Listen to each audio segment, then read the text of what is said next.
Uncle Unlimited. Just watching a really interesting interview with Seth Godin, who's a legend at marketing. If you don't know him, he did a book called The Purple Cow, and it's all about thinking differently, all about, products and marketing. He's a bit of a legend.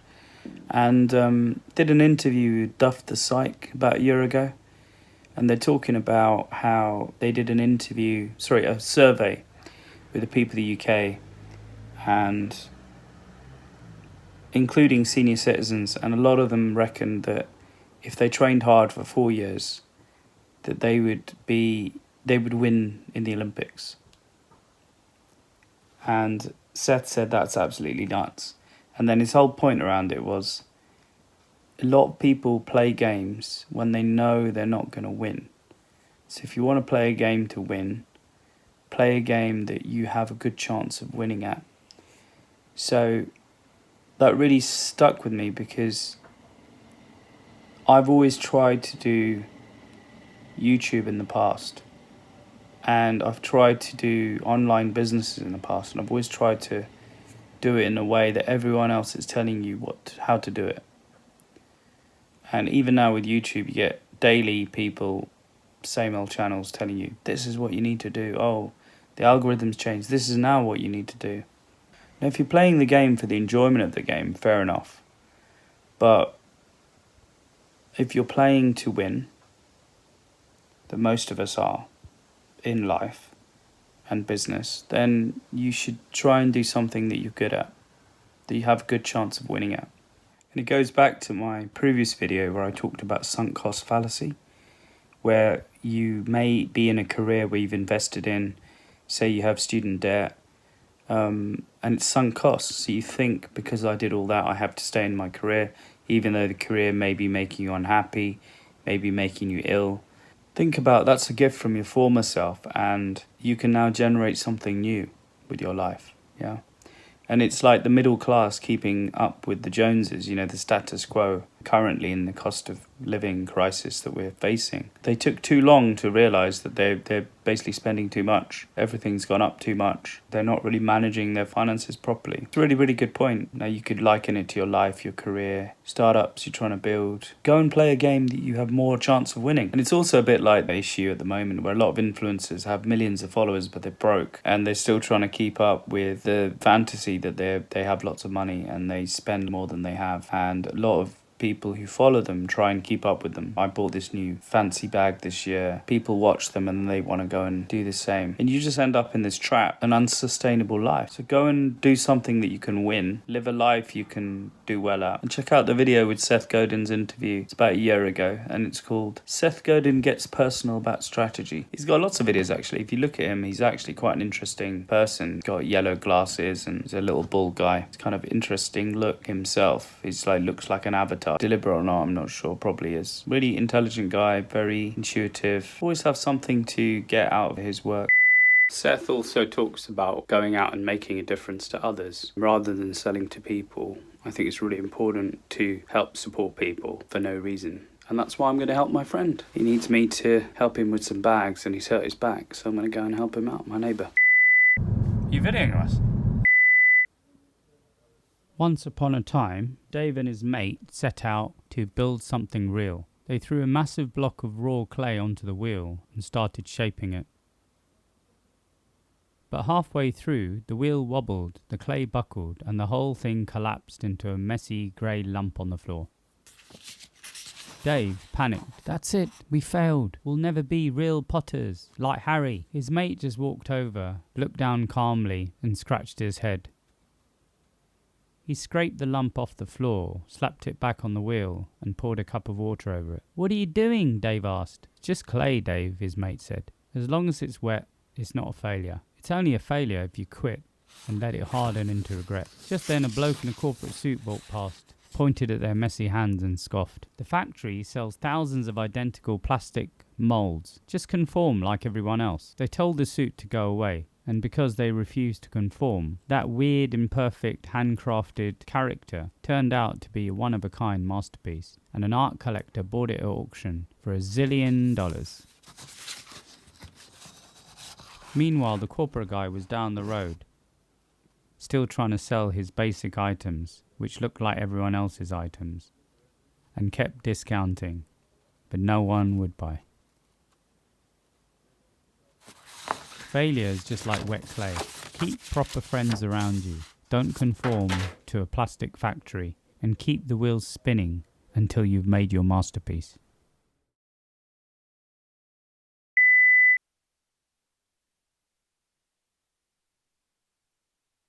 You've used it versus the idea of, doing some beautiful...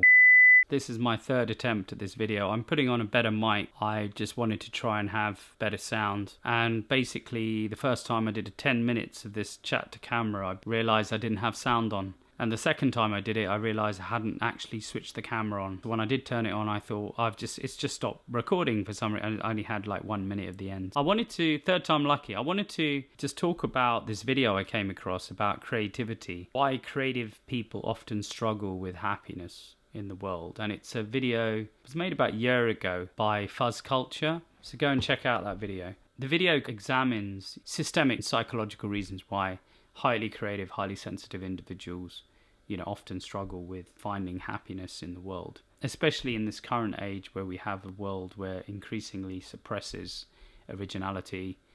You see all this copy and paste stuff going on YouTube where you're getting rewarded for just copying others, and you're also getting rewarded for just churning out hundreds of videos using AI.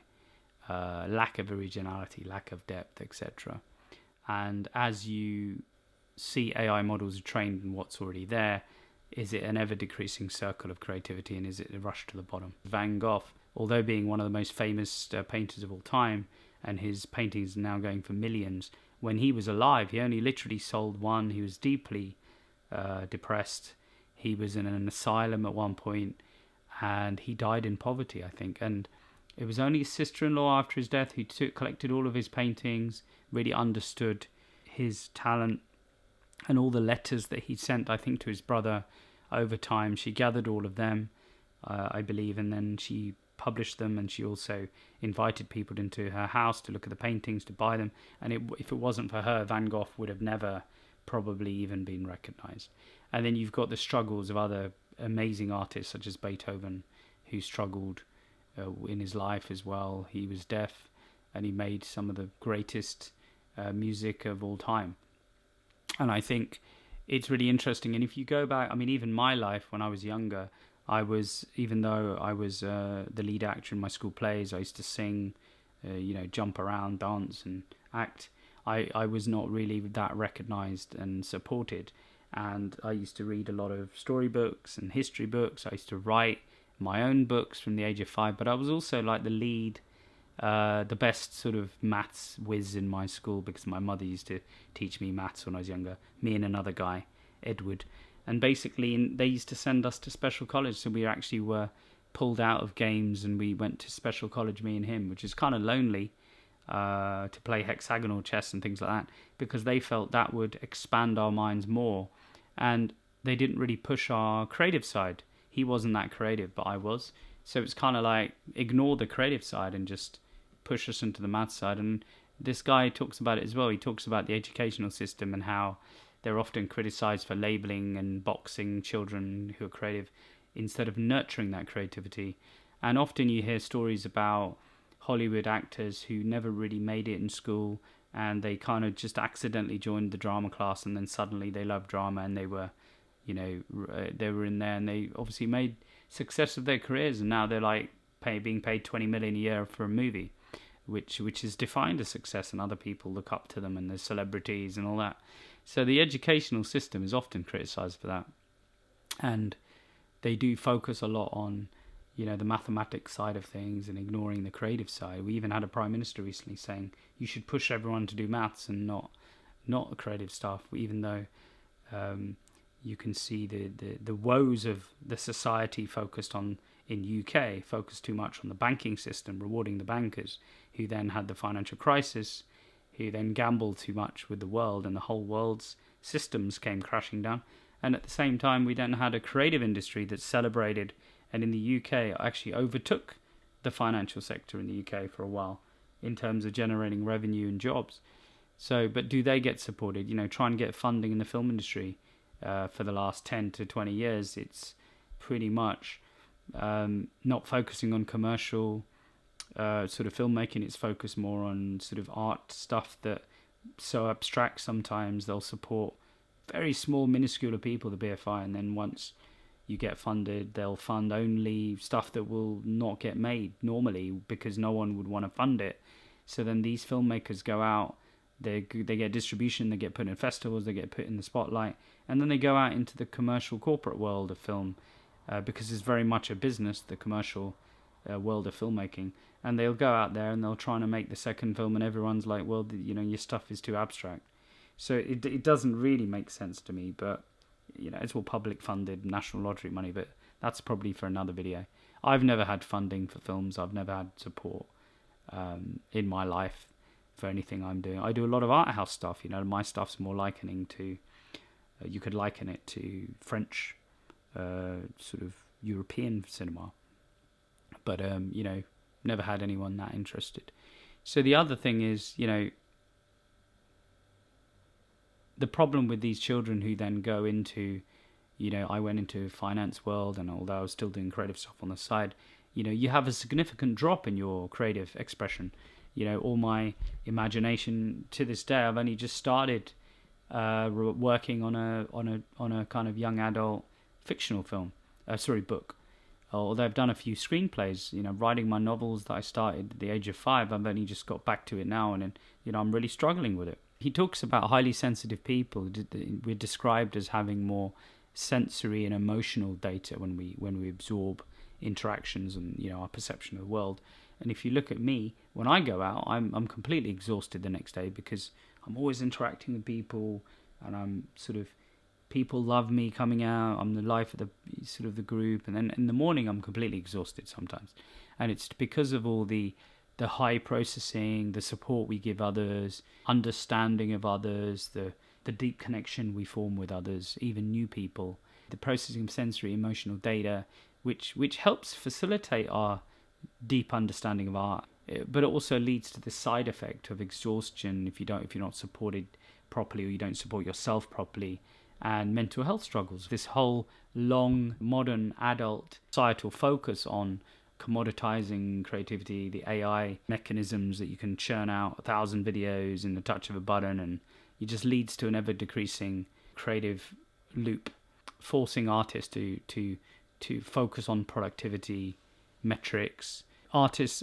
being asked for funding, they have to go through these massive hoops and really complex things to get funding these days. Ireland did this wonderful thing where they actually funded, as an experiment, they funded artists to just focus on their art. Here's a year's salary, go out and focus on your art, which is fantastic. I think more countries should do that and respect the impact and value that art and creativity brings people.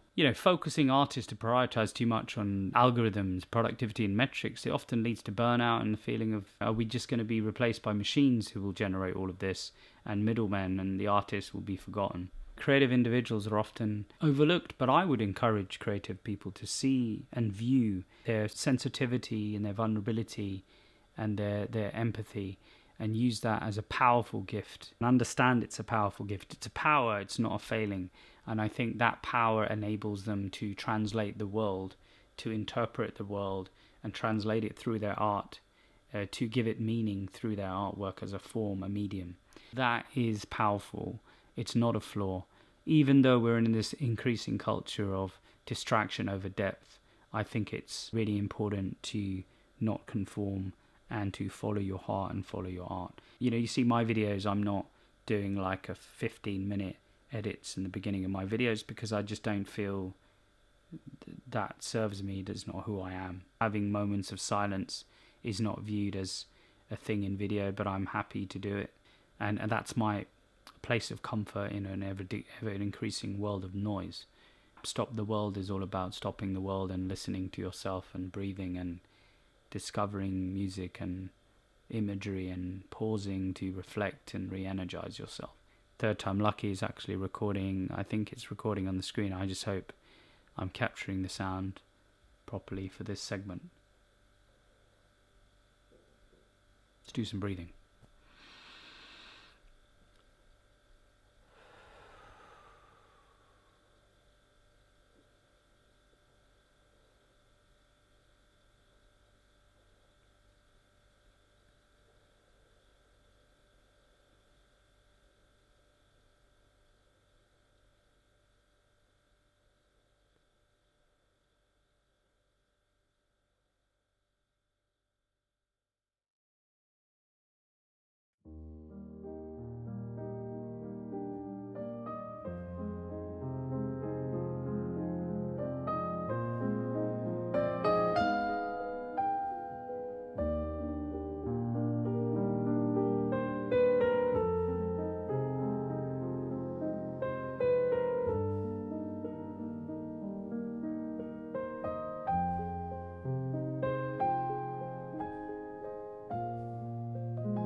having a vegetarian or vegan sausage sandwich, and I've made some hash browns as well with some pickles, so that should be nice. So we're having this. My milk curdled, so I had a glass of milk and literally spat it out because it's gone off, but instead of throwing it away, I put it on low heat, and I've basically put the juice of 1 lemon in, and it's kind of, you know, I'm trying to turn this into, bolt it slightly, and look, you are getting a little bit of separation. Maybe I need to add more vinegar perhaps. As well, I heated it up a bit more, and look what happened. But it's still not curdling. I put some vinegar in it as well. A whole lemon as well, look. Still not really curdling, is it? So this lady on YouTube, like, I don't know, 15-year-old video, she's basically said she tried heating it up much higher. So that's what I'm doing, and when I tried it first, look, it just overflowed. And it does smell of cheese, but it smells of paneer, but it's just not. I've tried it last time and it didn't work either. Well, exaggerating, went through about 15 videos on this on YouTube, and I've turned it down to medium now. Maybe it's just the milk's not good enough, but this is actually whole milk. So it kept bubbling over, even on this one, look, it's boiled over. So I put it into this. Failing that, I'm probably just going to add some yogurt into it and see if that helps. So I've already used lemon juice, vinegar, and now it's last resort, I'm going to add some yogurt. Going around my neighbour's house for coffee. Appreciate my friend, he's always there when I need a cup of coffee in the morning, somebody to chat to. It's always good to have friends like that, eh? Been fasting now and again, and you know, trousers are literally falling down. One of the best ways to lose weight is to do intermittent fasting. You basically just get up in the morning and you don't really eat until you feel hungry. And sometimes I work and I feel hungry till much later, so. Oh, good. Scared me, mate. Hey, come on. No, jump in. Sorry. Just got scared by the cleaner. Hilarious. Hello, mate. Absolute cinema. Uncle Unlimited!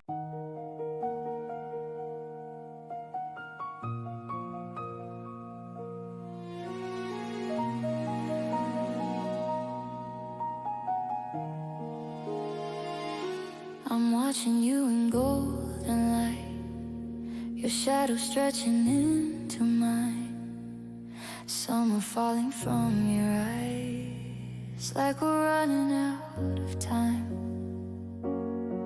You say nothing, just that smile, like you know I'll stay a while. Even when the music fades, I'm still caught inside your gaze. We were young in the afterglow, thinking love would never go. Now the sky turns violet blue, and I don't know what to do. It all comes down to feelings, the way your hand fits into mine. We're standing in the sunset, like we're trying to freeze the time.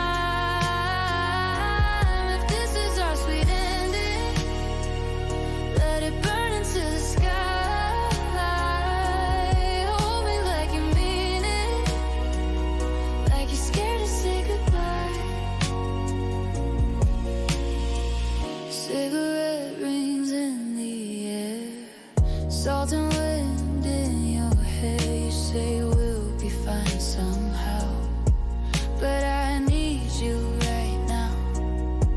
Every promise sounds so soft when the daylight's almost lost. You kiss me like a man